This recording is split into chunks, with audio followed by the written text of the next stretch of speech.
Россия– это многонациональная страна. В ней проживают разные народы со всех уголков мира. Россия делится на республики, края, области и города федерального значения. Основным населением Республики Башкортостан являются русские, башкиры, татары и другие народности. Город Уфа – столица Республики Башкортостан.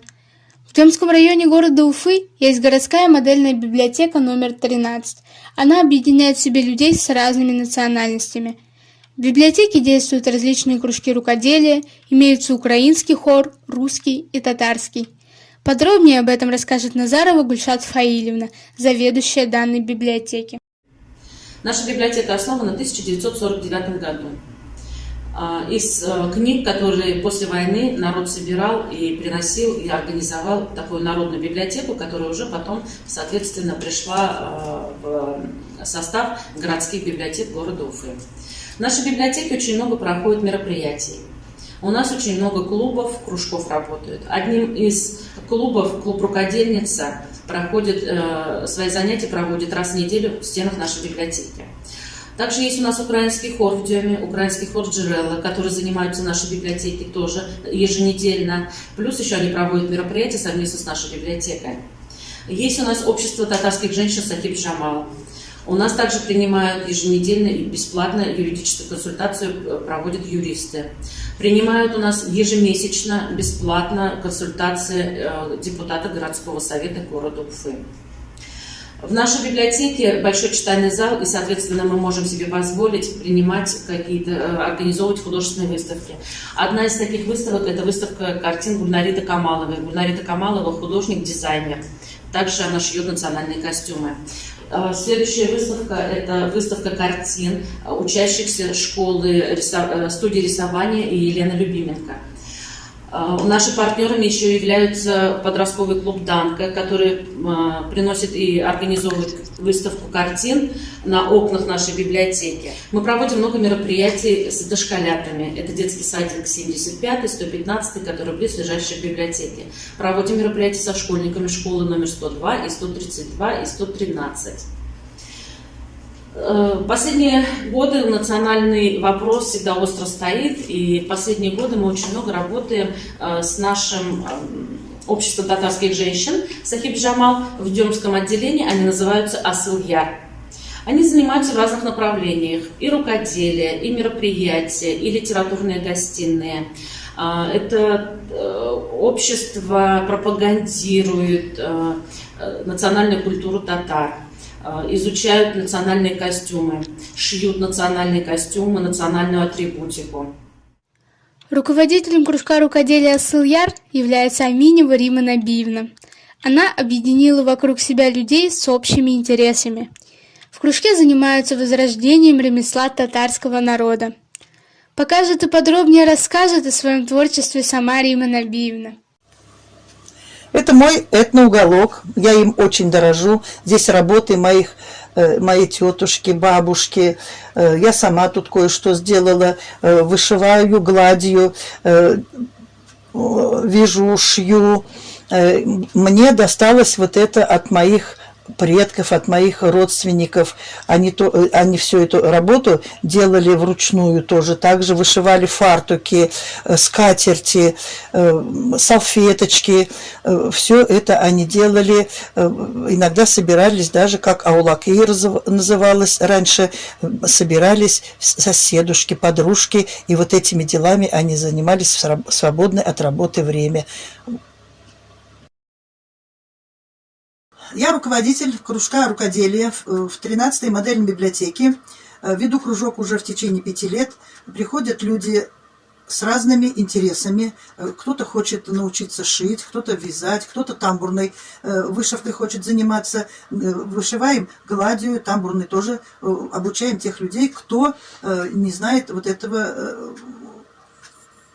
производства, как говорится. Почему? Потому что тамбурная вышивка, она когда-то была у нас и в старину, но сейчас она немного позабыта. И поэтому мы сейчас все это этно хотим воплотить в нашу жизнь. Мы вышиваем, шьем костюмы национальные, шьем национальные татарские колфаки, занимаемся этим делом с удовольствием. Люди приходят, и пожилые приходят, и молодежь приходит. Всем очень интересно. Родилась я в Магадане в 1952 году в семье репрессированных родителей. Мама попала в Магадан по 58 статье «Колосок». Папа служил в армии Власова. Они там познакомились. Мама у нас очень красиво тоже вышивала, шила, вязала. Папа у нас в основном занимался деревянными делами. То есть мог дом построить, что-то сделать, такими вот делами занимался. И мне вот, видимо, дано от родителей, от тетушек. У меня тетушка это очень красиво шила. А в Благоварском районе она это, в деревне обшивала всех детей, всех родственников, кто к ней приходил с такими просьбами. Вот. Мы когда переехали из Магадана в 1958 году, мы вообще не знали татарского языка, ни одного слова не знали. У меня двоюродная сестренка, Зульфира ее зовут, она очень красиво пела татарские народные песни.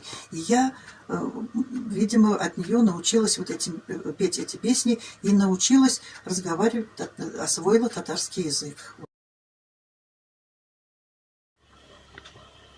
Я восстанавливаю татарскую национальную этнокультуру. То есть вот это все вышиваю, вот такие фартуки. Это национальный татарский узор. Колфак. Вот это бабушкино платье. Вот оно у меня сохранилось. Вот оно у меня есть, это платье. Где вышиваем вот такие вот фартуки. Это вот чисто национальный татарский узор. Вот такие. Это вот полотенце, оно называется сельгер, тоже сделано по национальному татарскому колориту. Вот эти вот вышивки, им уже за 50 с лишним лет, мне тетушка их подарила, и вот я их сюда повесила. Мне очень нравятся эти работы. Вот у меня полотенце. Этому полотенцу очень много лет. Я его называю древним, потому что настолько и подобрано, настолько аккуратно сделаны вот эти узоры, вышиты руками, все вышито, очень красиво сделано. Это вот называется намазлык. Вот раньше читали намаз бабушки, вот именно на таких вышивали они, вот такие вот изделия делали сами. Вот национальная татарская кукла. Я ее нарядила в такой вот, на ней колфак, юбочка, блузка такая, чисто национальная. Это изю. Вот это изю одевали как нагрудник, он считался. Тоже он считается как атрибутика к татарскому национальному костюму. Вот. Подушки мы делаем. Подушки тоже набиваем травами, целебными, лечебными. Вот эта вот подушка набита гречичной шелухой. Она считается как лечебная тоже. Вот такими делами занимаюсь я. Восстанавливаю старину. Это вот салфетка. Тоже сделана под татарский национальный узор. Вот колфаки. Национальные татарские головные уборы женские. Вот такие вот получаются очень интересные, нарядные. Мы ходим в театр НУР, в татарский театр, и наряжаемся сами, одеваем вот такие вот колфаки. Нам очень нравится. Вот такие сумочки раньше бабушки носили. Вот такие сумочки. Мы с такими сумочками ходим в театр. Так она выглядит, эта сумочка. Вот такими сумочки тоже с вышивками наши бабушки раньше носили. Это вот тоже национальный немножко тут есть колорит татарский, так это подушечки. Мы вот делаем и друг другу дарим на кружке рукоделия. Меня приглашают на различные выставки с моими работами, поделками. Также я принимаю участие в параде национальных костюмов и считаю, что очень много молодежи принимает в этом участие, то есть они поддерживают вот это вот направление. Я желаю нынешнему поколению, чтобы они знали свои корни и не забывали традиции своего народа. Злата бармаду скай, злата барма, ой, бит бялики, адашамам.